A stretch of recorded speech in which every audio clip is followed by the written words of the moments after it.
Students, आज हम BEd second year का paper number 11 gender school and society लिंग विद्यालय तथा समाज, जिसके अंदर स्टूडेंट हम आज लेक्चर नंबर करेंगे अपना 3। लेक्चर नंबर 3 शुरू करवाने से स्टूडेंट पहले मैं आपको बता दूं कि लेक्चर नंबर 2 के अंदर हमने क्या किया। लेक्चर नंबर 2 के अंदर हमने स्टूडेंट किया कि जो व्यक्तिवृत्त या व्यक्तिगत विधि से आपका क्या अभिप्राय है, इसके कार्यात्मक कार्य, कारण, सुझाव, लाभ और कमियों का हमने क्या है पॉइंट टू पॉइंट अपने हिसाब से अलग अलग डिस्कशन किया। तो लेक्चर नंबर 3 के अंदर स्टूडेंट आज हम करेंगे कि लड़कियों जहां स्त्रियों की शिक्षा की आवश्यकता व महत्व क्या है, लड़कियों की शिक्षा को बढ़ावा देने के लिए आप कौन कौन से सुझाव देंगे, इसकी क्या है विवेचना कीजिए। तो स्टूडेंट पहले मैं क्वेश्चन शुरू करती हूँ अपना प्रस्तावना से, भूमिका से। भूमिका जिसे आप बोलते हो भूमिका या प्रस्तावना, इंट्रोडक्शन परिचय के रूप में। तो स्टूडेंट मैं आपको बता दूं कि लड़कियों और स्त्रियों की हम शिक्षा के बारे में बात कर रहे हैं, तो हम अपने टॉपिक से ही रिगार्डिंग इंट्रोडक्शन लिखेंगे कि जो हमारा समाज है, समाज व्यक्तियों से मिलकर बना है, वो कौन कौन से दो व्यक्ति हैं, स्त्री और पुरुष। अगर समाज के निर्माण में पुरुष का योगदान है तो उसके साथ साथ क्या है स्त्री का भी योगदान है। जो हमारा समाज रूपी गाड़ी है वो दो लोगों से मिलकर बनी है। दो लोग मीन्स हैं, वो कौन कौन से हैं, स्त्री और पुरुष।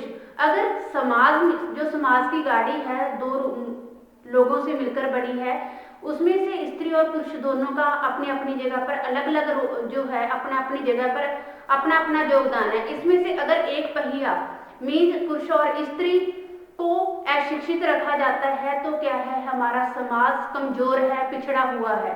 तो समाज में दोनों को ही शिक्षित होना समाज की बढ़ोतरी के लिए, हमारे देश को मजबूत बनाने के लिए क्या है दोनों का ही शिक्षित होना बहुत जरूरी है। जैसे पंडित जवाहरलाल नेहरू जी ने कहा है कि अगर पूरे परिवार के अंदर एक आदमी पढ़ा है तो इट मीन्स क्या है, मान लो पुरुष पढ़ा है तो केवल एक ही व्यक्ति पढ़ा है।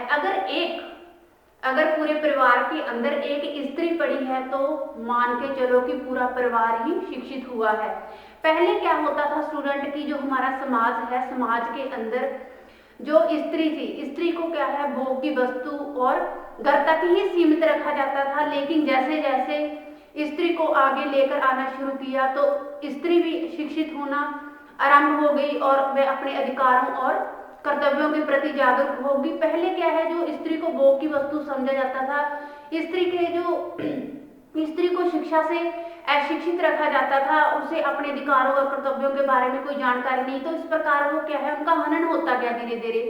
तो जैसे जैसे हमारे समाज के अंदर जागरूकता हुई, पेरेंट्स थोड़ा बहुत पढ़े लिखे हुए, अध्यापकों ने क्या है दौरा करके गांव गांव जाकर क्या है लोगों को जागरूक करवाया, तो फिर धीरे धीरे क्या है स्त्री को भी शिक्षित किया गया। तो हमारा समाज के अंदर, हमारे समाज को अगर हमने सुदृढ़ और मजबूत बनाना है तो इसके लिए स्त्री और पुरुष दोनों का ही पढ़ा लिखा होना बहुत जरूरी है। अगर समाज के अंदर अकेला पुरुष पढ़ा है तो हम अपने समाज को क्या है पूरी तरह से मजबूत नहीं बना सकते, और इसके साथ साथ हम अपने देश को भी पूरी तरह मजबूत नहीं बना सकते। हमारा देश और समाज दोनों ही पिछड़े कैटेगरी के अंदर आएंगे। तो अगर हमने अपने देश को पूरी तरह से मजबूत बनाना है, हमारे समाज को पूरी तरह से मजबूत बनाना है, तो स्त्री और पुरुष दोनों का ही पढ़ा लिखा होना बहुत जरूरी है। तो ये स्टूडेंट हुआ हमारा इंट्रोडक्शन के रूप में। अब हम बात करेंगे कि स्त्रियों या बालिकाओं की शिक्षा की आवश्यकता व महत्व। लड़कियों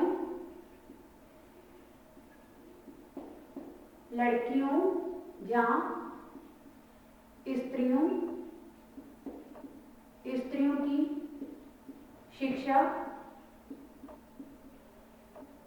शिक्षा का महत्व व आवश्यकता।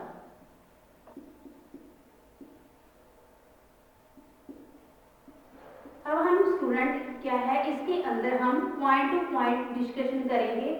वो कैसे कि जो लड़कियों और स्त्रियों की शिक्षा का महत्व और आवश्यकता के अंदर स्टूडेंट हम क्या है फर्स्ट पॉइंट लेते हैं इसके अंदर मानवीय संसाधनों के पूर्ण विकास के लिए। फर्स्ट पॉइंट है स्टूडेंट इसके अंदर मानवीय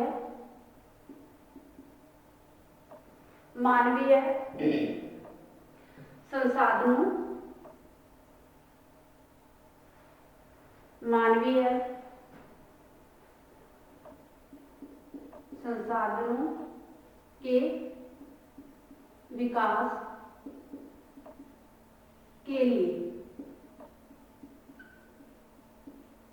अब मानवीय संसाधनों के विकास के लिए स्टूडेंट कैसे हम बात कर रहे हैं कि जो मानवीय संसाधन है, वैसे तो मानवीय संसाधन है वो कौन कौन से माने गए हैं, जैसे हो गया भौतिक, आर्थिक और मानवीय। मीन्स कि जो ह्यूमन है, इकोनॉमिक है, हमारे देश के अंदर ये तीन ही मानवीय संसाधन माने गए हैं।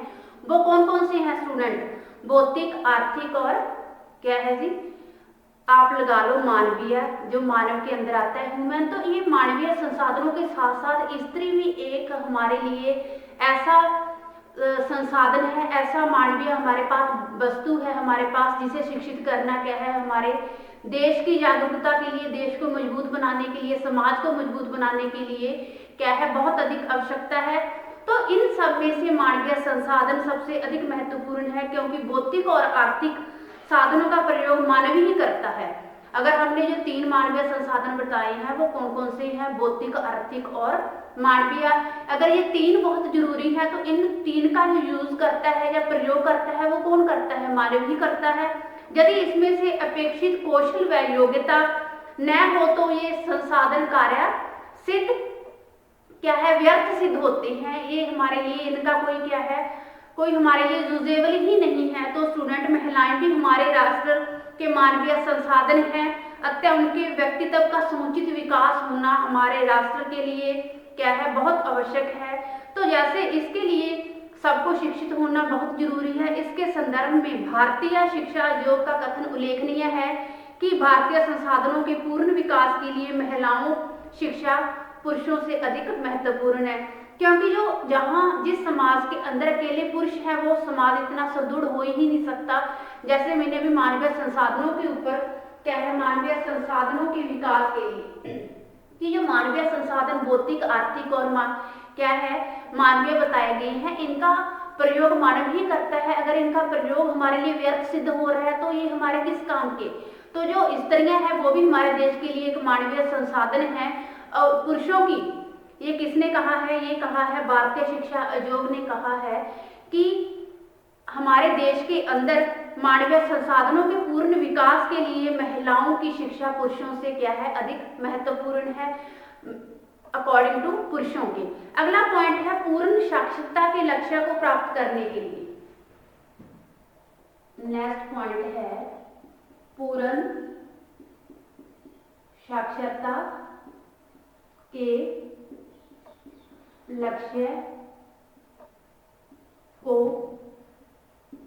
प्राप्त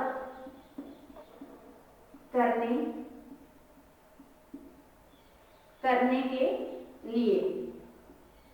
अब बात करते हैं स्टूडेंट कि एक समय था जब क्या है हमारे देश के अंदर यह बात हुई थी कि हमने हमारे देश के हर नागरिक को क्या है शिक्षित करना है, चाहे वो स्त्री है चाहे वो क्या है पुरुष है। लेकिन क्या है धीरे धीरे यह बात ठप होती गई, इसके ऊपर इतना कोई क्या है विशेष ध्यान नहीं दिया गया है। तो अगर हमारे देश के अंदर हर व्यक्ति पढ़ा लिखा होएगा तो ही हमारा देश आर्थिक तौर पे चाहे पढ़ाई के तौर पर क्या है सुदृढ़ मजबूत होएगा। अगर हमारे देश के अंदर हर नागरिक अकेले पुरुष ही नहीं, महिलाएं और प्रौढ़ भी पढ़े लिखे हैं तो ही क्या है हम अपने देश को शिक्षित तौर पर क्या है सुदृढ़ बना सकते हैं और हमारा देश फिर की क्या है मजबूत हो सकता है। अगर हमारे देश के अंदर एक भी पुरुष अकेले पढ़े लिखे हैं, महिलाएं पढ़ी लिखी नहीं है, प्रौढ़ पढ़े लिखे नहीं है, वो अपना साइन ही नहीं करने जानते, या उन्हें किसी चीज के प्रति कोई नॉलेज ही नहीं है, यहाँ तक कि वो अधिकारों के बारे में, अधिकारों का उनका हनन हो रहा है, वह अपने अधिकारों के बारे में जानते नहीं है,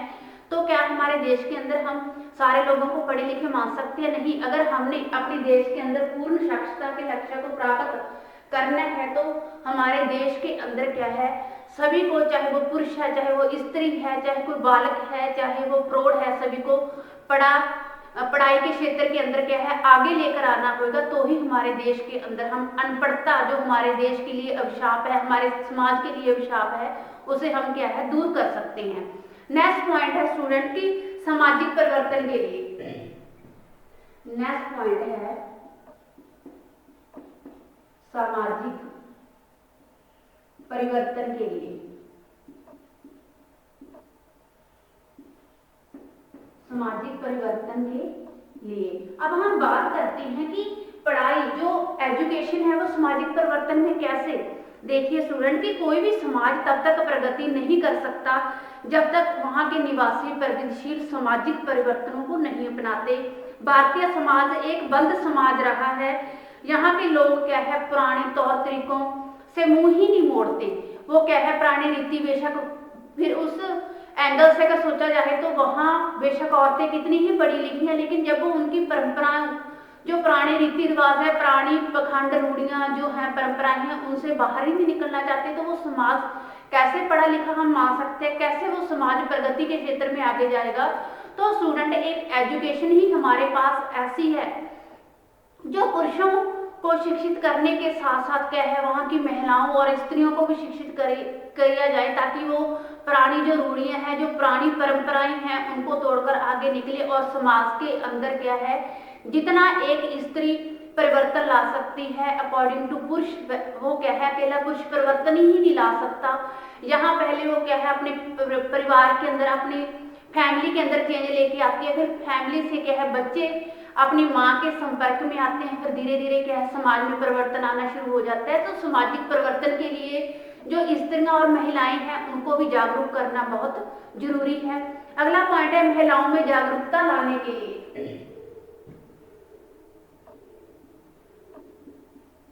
महिलाओं में जागरूकता लाने के लिए अब हम स्टूडेंट बात करते हैं कि महिलाओं में जागरूकता लाने के लिए कैसे, कि भारत में महिलाएं वर्गों से ही क्या है, वर्षों से ही शोषण का शिकार रही हैं, उसे भोग की वस्तु समझा जाता है। आजादी के बाद उनकी स्थिति में सुधार लाने के लिए विशेष कदम किए गए, या विशेष कदम उठाए गए, ताकि उन्हें भी पुरुषों के समान क्या है, समानता की दृष्टि से देखा जाए और उन्हें क्या है, हर सुविधाएं प्रदान करके, प्रोवाइड करके उन्हें हर क्षेत्र के अंदर आगे लाया जाए। तो महिलाओं में जागरूकता लाने के लिए उन्हें सबसे पहले क्या है, शिक्षित करना होगा। शिक्षित जैसे केंद्र के अंदर जो राज्यसभा है, जो लोकसभा है, और आप मान लो राज्य की विधानसभाओं के साथ साथ सरकारी नौकरियों में महिलाओं को 33% आरक्षण देने के लिए संसद में एक क्या है, विशेष आवश्यकता पड़ने में संविधान में संशोधन करने की घोषणा की है। लेकिन गांवों और शहरों की ये कम पढ़ी लिखी जो महिलाएं हैं, वो क्या है, इस आरक्षण उन्हें दी गई है और अन्य सुविधाओं का वो लाभ ही नहीं उठा रही, तो उन्हें पता ही नहीं है कि हमें सर्विस कैसे करनी, हमें अपने अधिकारों के बारे में कैसे जागरूक होना है। तो अगर हमने अपने देश के अंदर, हमारे समाज के अंदर चेंज लेके आना है, तो जो महिलाएं हैं हमारे समाज की, हमारे देश की, उन्हें क्या है, एजुकेटेड करना होगा, उन्हें शिक्षित करना होगा, ताकि पुरुषों और जो महिलाएं हैं उनको क्या है, समान दृष्टि से देखा गया है, और समान दृष्टि से ही जो हमारे संविधान के अंदर कानून है वो बनाए गए हैं, ताकि जो पुरुषों के साथ साथ महिलाएं भी उन अधिकारों का प्रयोग करके उन्हें हर क्षेत्र से आगे क्या है, आ सके, और जो पुरुषों के साथ कंधे से कंधा मिलाकर क्या है, अपना रोजी रोटी के साधन कमा सके और नौकरी कर सके। क्योंकि जो हमारा समाज, हमारा देश है, अकेले उसमें पुरुषों का ही योगदान नहीं है, बल्कि क्या है, पुरुषों के साथ साथ स्त्रियों का भी पूरा योगदान रहा है। तो हमारे देश को मजबूत करने के लिए, हमारे देश को आगे लेकर आने के लिए, तो पुरुषों के साथ साथ महिलाओं को भी शिक्षित करना, उनके अंदर जागरूकता लेके आना हमारे लिए बहुत जरूरी है। अगला पॉइंट है बच्चों के चरित्र निर्माण के लिए। बच्चों के चरित्र निर्माण के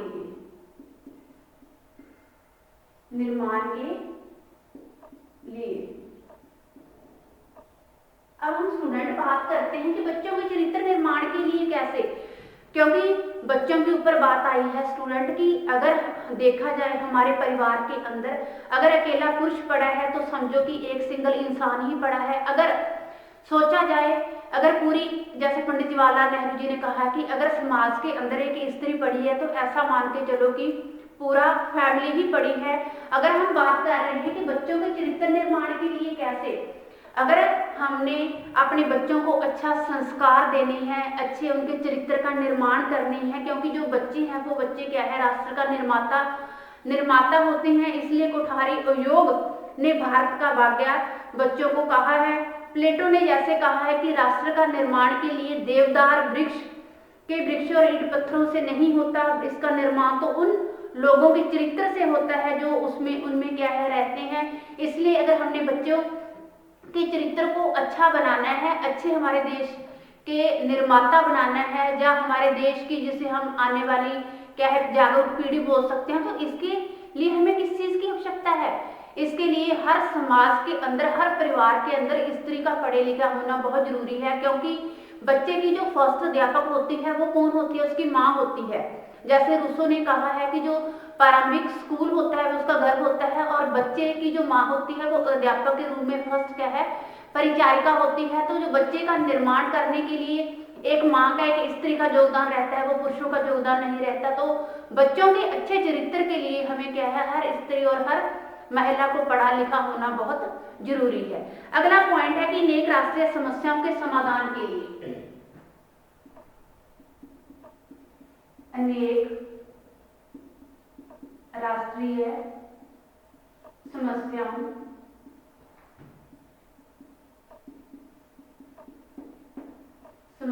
के समाधान के लिए, वो क्या समस्याएं हैं समाधान के लिए। अब हम स्टूडेंट बात कर रहे हैं कि क्योंकि जो हमारे देश के अंदर समस्याएं कौन कौन सी हैं कि जो हमारा देश है वो पुरुष प्रधान देश कहलाने वाला देश है, क्योंकि उनकी जो हमारे देश के अंदर लोग हैं उनकी सोच ये है कि अगर लड़का पढ़ जाए लड़के ने अपने घर पर ही रहना है, अपने बाप की संपत्ति का हकदार बनना है। अगर लड़के के ऊपर जो पैसा व्यर्थ किया जा रहा है वो क्या है उसे फिजूल नहीं समझा जाएगा, वो कोई ना कोई काम ही आएगा। अगर लड़कियों के ऊपर क्या है खर्च किया जा रहा है पैसा, माँ पेरेंट्स की सोच ये होती है कि लड़कियों ने बेगाने घर जाना है, ये उनका घर नहीं है, तो वो जो लड़कियों की स्टडी के ऊपर हम पैसा खर्च कर रहे हैं वो व्यर्थ है। तो हमने जो हमारे देश के अंदर ये समस्याएं पनप रही हैं शिक्षा को लेकर, इसलिए तो जो लड़कियां हैं जो स्त्रियां हैं वो क्या है उनको अशिक्षित रखा जा रहा है, शिक्षा से वो वंचित हैं। तो स्टूडेंट अगर हमने अपने देश के अंदर अपने देश को आगे करना है, अपने समाज को आगे करना है, तो उसके देश के अंदर राष्ट्र के अंदर जो समस्याएं पनप रही हैं शिक्षा को लेकर लड़कियों को लेकर, तो इन्हें हमें दूर करना होगा। बल्कि हमें ये मानना चाहिए कि लड़कियों के ऊपर जो हम पैसा खर्च कर रहे हैं वो व्यर्थ नहीं है, लड़कों के ऊपर पैसा किया व्यर्थ जा सकता है। क्योंकि लड़के क्या है, लड़के सिर्फ अपने तक सीमित होते हैं, उनका काम है अपनी नौकरी पेशा करना और अपने परिवार का पेट भरना, लेकिन लड़कियों की सोच होती है कि अपने सर्विस भी करना, अपने परिवार को आगे भी लेकर जाना और राष्ट्र के हर काम के अंदर क्या है अपना बढ़ चढ़कर हर योगदान देना। तो ये स्टूडेंट हमारे पॉइंट हुए कि लड़कियों या स्त्रियों की शिक्षा का महत्व, तो ये बात हमने की महत्व के ऊपर। अब हम बात करने की क्या सुझाव होने चाहिए लड़कियों की शिक्षा को बढ़ावा देने के उपाय आप मान सकते हो इसे। लड़कियों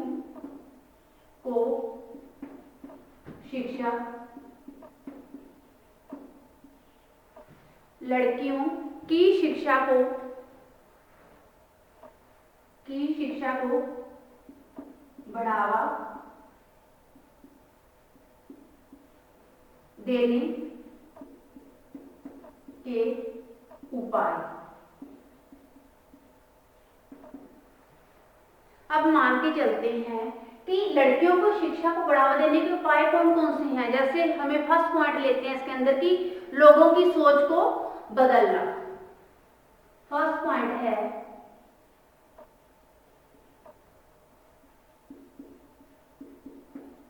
लोगों की सोच को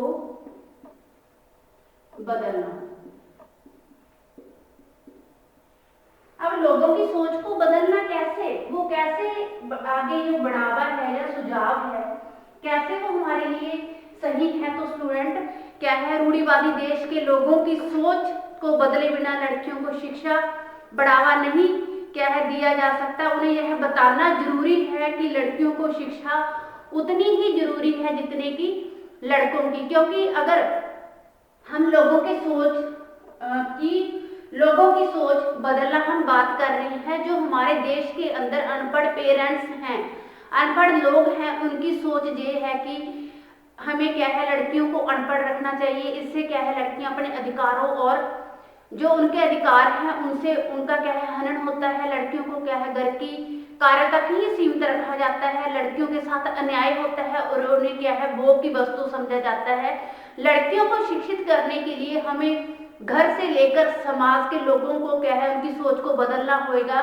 उन्हें बताना होगा कि किस प्रकार लड़कों के साथ साथ लड़कियां भी हर माँ बाप की संपत्ति का और हर अधिकार के प्रति क्या है उन्हें अधिकारों के प्रति अनिवार्य समझा जाएगा। यहाँ तक कि अगर पेरेंट्स के दो बच्चे हैं, लड़का और लड़की, उसमें से बराबर की हकदार है लड़की, तो लोगों की सोच को हमने इसलिए हद तक बदलना होगा कि वो समझे कि लड़का लड़की के अंदर कोई भेदभाव नहीं करना चाहिए, दोनों ही माँ बाप की दृष्टि में समान है और दोनों ही किसी भी एंगल से कम नहीं है। तो हमें इस प्रकार हमारे समाज को सुदृढ़ मजबूत करने के लिए लोगों की सोच को बदलना होगा कि लड़के और लड़कियों के अंदर क्या है कोई भेदभाव नहीं किया जाना चाहिए, दोनों को क्या है इक्वल दृष्टि से समझा जाना चाहिए। अगला पॉइंट है स्टूडेंट की विवाह की आयु को बढ़ाना। सेकंड पॉइंट है विवाह की आयु को बढ़ाना। अब विवाह की आयु को बढ़ाना कैसे? एक समय था जब लड़के और लड़की की आयु क्या है 14-16 साल में ही उनका विवाह कर दिया जाता था, लेकिन गवर्नमेंट ने इसे बढ़ाकर क्या है 18 साल और 21 साल कर दिया। लेकिन फिर भी लोगों ने इसे क्या है रूल रेगुलेशन को कानून को फॉलो नहीं किया। तो हमने विवाह की आयु को बढ़ावा देने के लिए क्या है सरकार को कानून बनाकर सख्ती से लोगों के साथ पेश आया जाए, ताकि जो छोटी उम्र बच्चों की जो खेलने की एज है उसके अंदर उनका विवाह ना किया जाए। लड़की की उम्र क्या है 18-20 साल होनी चाहिए विवाह के लिए और लड़के की 20+ होनी चाहिए। तो इस प्रकार जो क्या है विवाह की आयु को भी बढ़ावा देना चाहिए और इस रूल रेगुलेशन को लोगों अगर ना फॉलो कर रहे हैं तो उनके साथ सख्ती से पेश आकर क्या है उनके प्रति स्ट्रिक्टनेस अपनाकर क्या है बच्चे जो छोटे एज हैं उसके अंदर बच्चे अपनी खेलने की और पढ़ाई अधूरी ना रहे बच्चों की। इस प्रकार क्या है लोगों को इनके प्रति भी जागरूक करना होगा, ताकि जो हमारी आने वाला जो राष्ट्र है, जो राष्ट्र के निर्माता है वो कौन है, हमारे बच्चे ही हैं। तो बच्चों को हर एंगल से क्या है उन्हें सुदृढ़ और मजबूत करना, ये किसके द्वारा हो सकता है, ये शिक्षा के द्वारा ही हो सकता है। तो हमें बच्चों के प्रति हर एंगल से हमें क्या है डीपली सोचने की बहुत जरूरत है। अगला पॉइंट है स्टूडेंट कि महिला अध्यापकों की नियुक्ति। थर्ड पॉइंट है स्टूडेंट महिला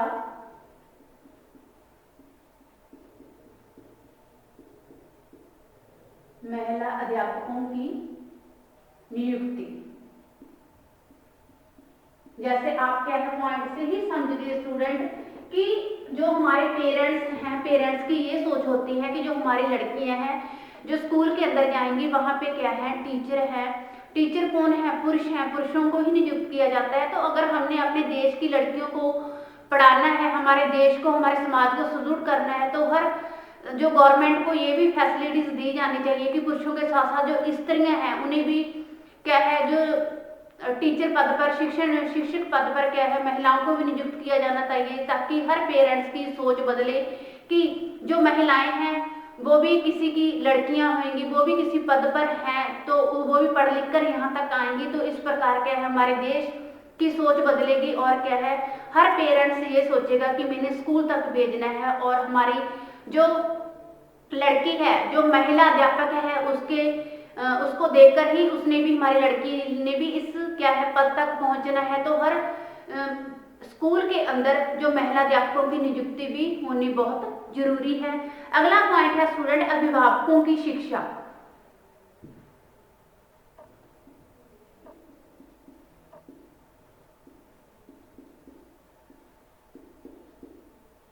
अभिभावकों की शिक्षा। अभिभावकों की शिक्षा कैसे स्टूडेंट, जैसे पॉइंट ही आपको क्लियर कर रहा है कि जो हमारे पेरेंट्स हैं, पेरेंट्स को भी शिक्षित करना बहुत जरूरी है। जैसे क्या है, जो एसएस के अंदर सर्व शिक्षा अभियान के अंदर आया था कि हर प्रौढ़ के लिए घर घर जाकर क्या है स्कूल खुलेंगे, उन्हें न्यूज़पेपर तक, अपने साइन तक करना सिखाया जाएगा। तो जो पेरेंट्स का पढ़ा लिखा होना भी हमारे समाज के अंदर क्या है बहुत जरूरी है। अगर पेरेंट्स की सोच अच्छी होगी, पेरेंट्स अच्छे एंगल से सोचेंगे, तो फिर वही क्या है अपनी संतानों को, चाहे वो लड़का है चाहे लड़की है, उसको पढ़ा पाएंगे।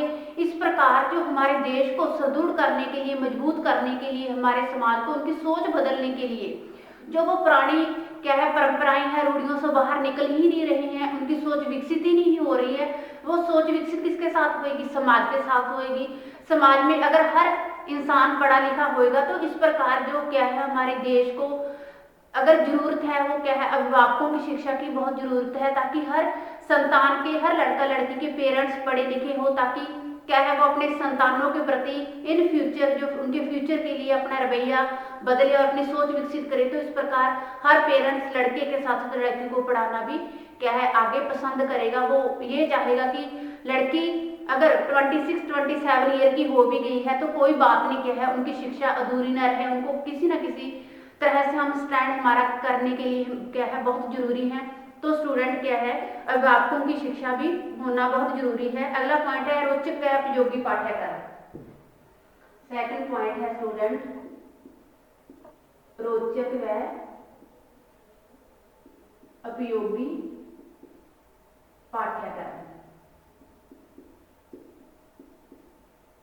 अब हम स्टूडेंट बात कर रहे हैं कि रोचक व उपयोगी पाठ्यक्रम कैसे, क्योंकि लड़के और लड़कियों के हिसाब से ही पाठ्यक्रम उसकी रुचि के हिसाब से ही होना चाहिए। जैसे लड़कियों की रुचि अलग चित्रकला, गृह कार्यों के अंदर, चाहे आप क्या है अलग अलग जो उनकी रुचि के हिसाब से पाठ्यक्रम होना चाहिए। पाठ्यक्रम के अंदर लचीलापन होना बहुत जरूरी है, ताकि बच्चों उसके अंदर इंटरेस्ट ले और अपने अगर सोचे तो जैसे लड़कियों का होम साइंस के अंदर हो गया, चित्रकला के अंदर हो गया, और लड़कों का अलग अलग खेलों के अंदर हो गया, चाहे उनके हिसाब से पाठ्यक्रम होना चाहिए। जब लचीलापन इसलिए होना चाहिए ताकि बच्चा अगर अपने आप को सुटेबल महसूस नहीं कर रहा तो अपनी मर्जी से क्या है पाठ्यक्रम के अंदर चेंज भी कर सकता है। क्योंकि जो आज की शिक्षा है वो बच्चों के लिए है, न कि बच्चा शिक्षा के लिए है। शिक्षा का जो हमारा मेन कर्तव्य है उसका यही कर्तव्य है कि बच्चे का जो ओवरऑल डेवलपमेंट, जो सर्वांगीण विकास हो। इस प्रकार जो शिक्षा का मेन कर्तव्य बनता है वो है कि जो रोचक और पाठ्यक्रम हो, ताकि बच्चा पूरी दिलचस्पी से, पूरे इंटरेस्ट से उसके अंदर क्या है अपने रुचि दिखाए, और जो क्या है बिल्कुल मन ही न चुराए, उन्हें लगे कि ये हमारी रोजी रोटी का साधन बन सकते हैं। तो पाठ्यक्रम ऐसा होना चाहिए ताकि बच्चा विद्यालय से बाहर निकले और उन्हें क्या है अपने रोजी रोटी के साधन बाहर निकलते ही नजर आए। तो स्टूडेंट ये हमारा टॉपिक हुआ क्लियर, जिसके अंदर हमने किया कि लड़कियों या स्त्रियों की शिक्षा की आवश्यकता और महत्व और